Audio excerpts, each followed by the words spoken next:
強大すぎる力を受け止められなかったのだろう。8人に分かれてしまったペローをどうするか話し合った結果、茨姫は1人を、赤ずきんは7人を持ち帰ることにして2人は別れた。作者は1人いれば十分だわ。話を書き換えるのに一番必要なのは知性。つまり物語を綴る力だ。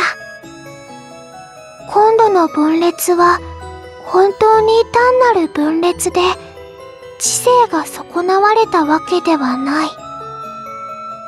さあ、ペロ、どうか私が眠り続けるお話に書き換えて。そう願う茨姫の笑顔をペローは複雑な面持ちで見つめていた。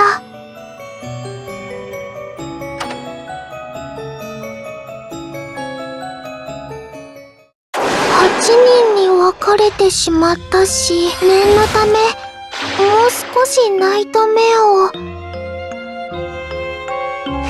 補充しておいた方がいい？いや、これで十分だよ。問題ない。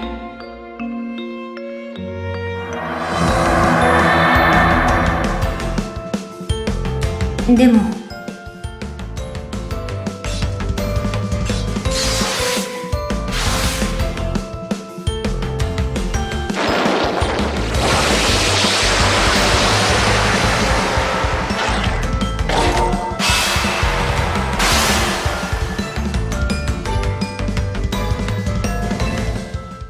どうしたの？早くお話を書き換えて。うん、そうだね。元に戻してもらった恩もあるし。そう言いながらもペローはあまり乗り気でないようだ。眠り続けるお話にしてしまったら、君はもう本当に二度と起きないよ。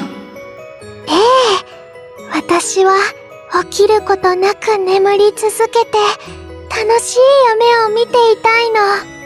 そうか、わかった。ペローはうなずくと彼女の望み通りに話を書き換えた。こうして永遠の眠りを手に入れた茨姫は幸せになりましたとさ。めでたしめでたし。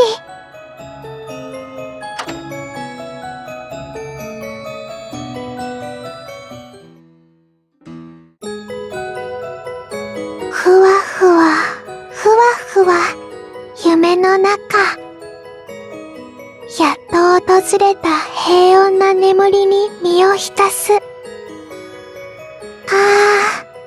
なんて気持ちいい。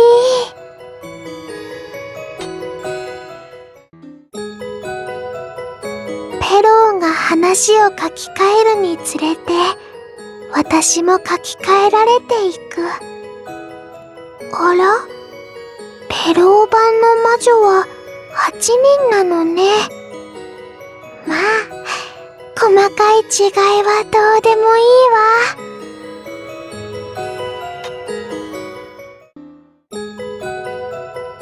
多少の違いはあるけれど、どちらのお話でも私が眠っている間は楽しい夢を見られるよう魔女が魔法をかけてくれた。だからもう悪夢を見ることもない。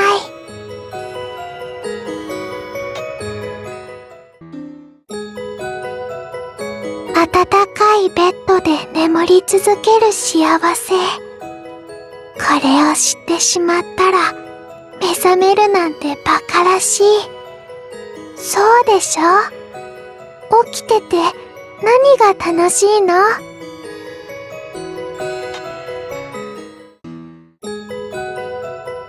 死の呪いがかけられた糸車のツムは幸せな眠りの祝いのツムに、眠りから目覚めさせる幸福の王子様は不幸を運ぶ呪いの使者に。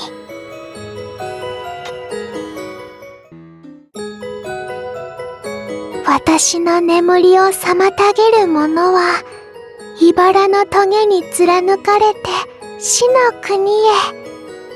ここは誰も迎え入れることのない永遠に閉ざされた夢の城。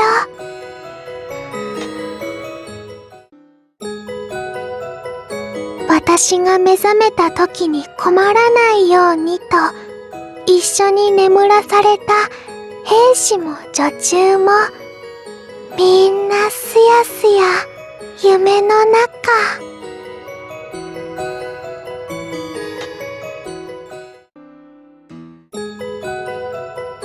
私は茨の檻の中で眠る姫。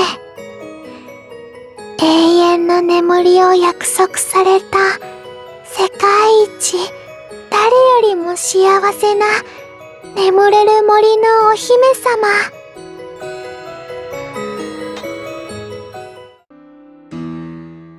豪華なベッドの中で茨姫は幸せな夢を見ながら微笑みを浮かべている。スースーとかすかに聞こえるのは安らかな寝息。永遠に続くはずのそれは唐突に途切れた。なんで起こしたの？眠りから覚めた茨姫は温度のない声でそばにいた作者に問いかける。枕元で草笛を吹いていたペローは恥ずかしそうにうつむいた。だって一人は寂しかったんだもの。だから起きるように書き換えた？とペローがうなずくと同時に茨姫の茨が迷いなくペローを貫いた。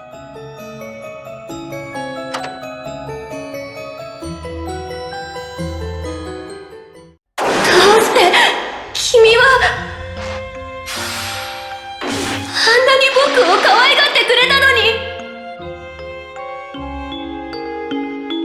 知らないわ、そんなの。私の眠りを邪魔した人はみんな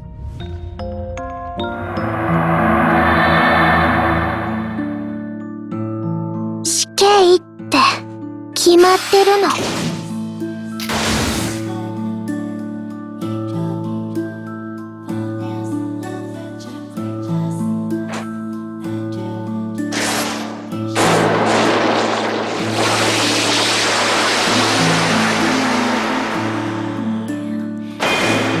もう眠って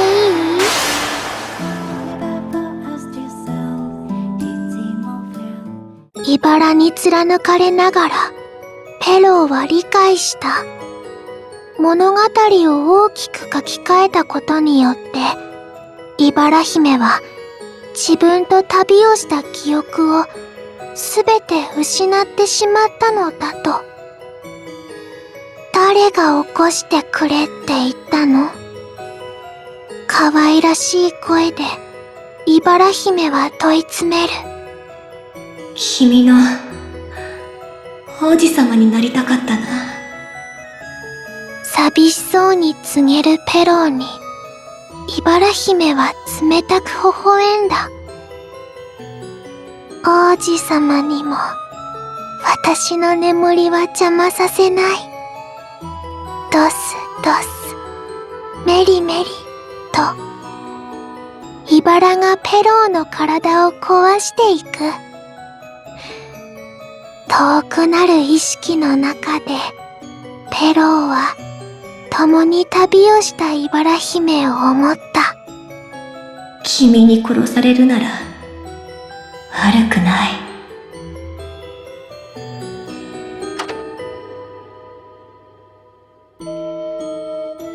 ペローの体が不思議な光を放った。